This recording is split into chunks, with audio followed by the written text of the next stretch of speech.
Since 1948 in Burma, they have been persecuted, mass killings, rapes, murders, detention, forced land acquisition. And the United Nations and all of the major human rights organizations in the world, they go to the extent of saying that the Rohingya are one of the most persecuted minorities in the whole world. We hear a great deal about communal violence. It wasn't communal violence, it was planned violence. It is quite clear for me, according to the testimonies and the people that I talked to while I was on mission in the country, it was clear that all this was organized. The government of Myanmar wants the world to believe that the violence that took place in Rakhine State in 2012 and since has been spontaneous, communal, or an unintended consequence of democratization. Because let me tell you, if the Rohingya were the ones perpetrating the violence against the Arakanese, we would know about it. The Security Council would be dealing with it. We know this. This is the double standard which operates in the world in relation to foreign policy.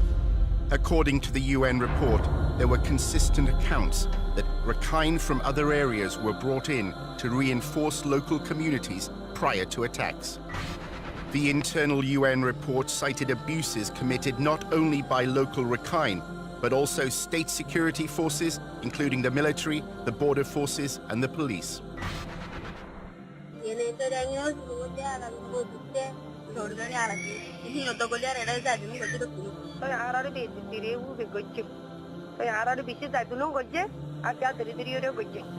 It's targeted against the Rohingya in a very clear fashion. It's not that anyone in the Rakhine State is being raped, it's that Rohingya women are being targeted.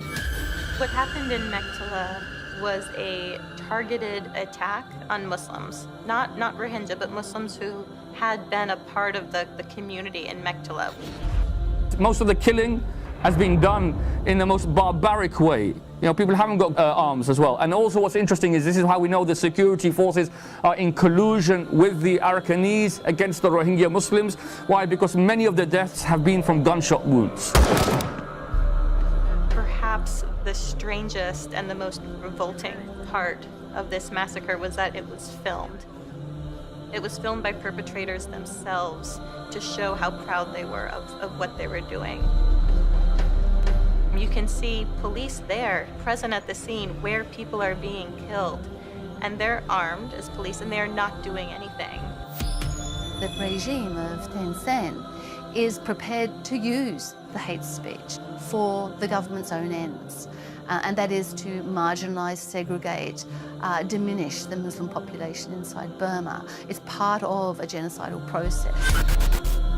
When I look at that document, what I see is government officials essentially trying to create a threat where a threat doesn't actually exist. When we see a document like that, we get very concerned that various authorities are working to incite violence against the Muslim population. There is a strong case to be made that there are political forces at play, state forces at play, fomenting anti-Muslim sentiment, fomenting violence, and in the case of Rohingya, fomenting violence that could amount to the crime of genocide.